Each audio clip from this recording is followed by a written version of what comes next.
Just to resume the narrative, which I broke off, where Mary is saying,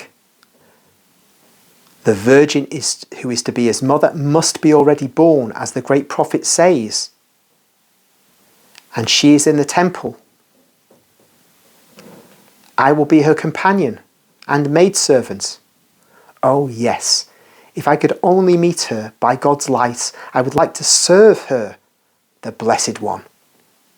And later, she would bring me her son. She would take me to her son, and I would serve him too. Just think, Mummy, to serve the Messiah. Again, just to stop there for a moment, clearly Mary is not seeing herself as that virgin who's going to give birth to the Messiah. She wants to be the handmaid of the virgin who is going to give birth to the Messiah. To continue. Mary is overcome by this thought that exalts her and makes her totally humble at the same time. With her hands crossed over her breast and her little head slightly bent forward and flushed with emotion. She is like an infantile reproduction of the Annunciation that I saw. She resumes, but will the King of Israel, the Lord's anointed, allow me to serve him? St. Anne replies, have no doubts about that. Does King Solomon not say, there are 60 queens and 80 concubines and countless maidens? You can see that in the king's palace there will be countless maidens serving the Lord. And Mary replies, oh, you can see then that I must be a virgin. I must. If he wants a virgin as his mother, it means that he loves virginity above all things. I want him to love me, his maiden, because of the virginity which will make me somewhat like his beloved mother.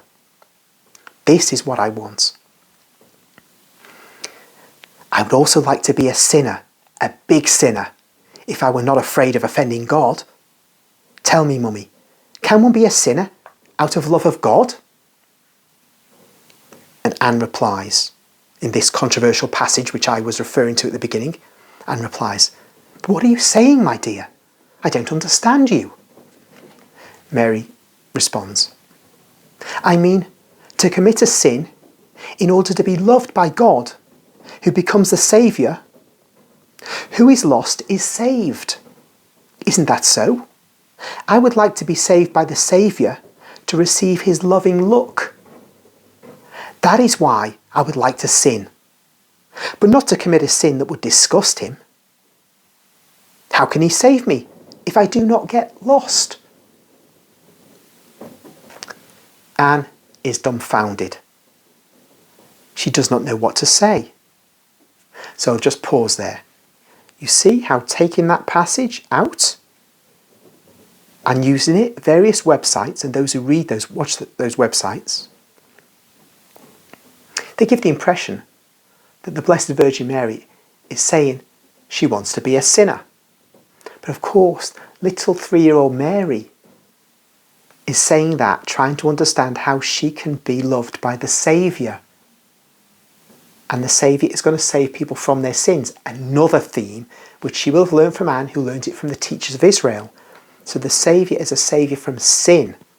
The Messiah is a Saviour from sin.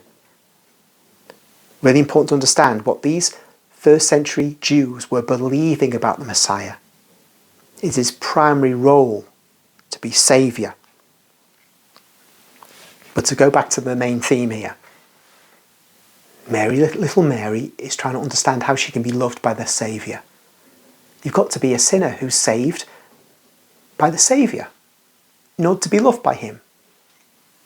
So she's got this logic in her little mind. And St. Anne, as it says, is dumbfounded.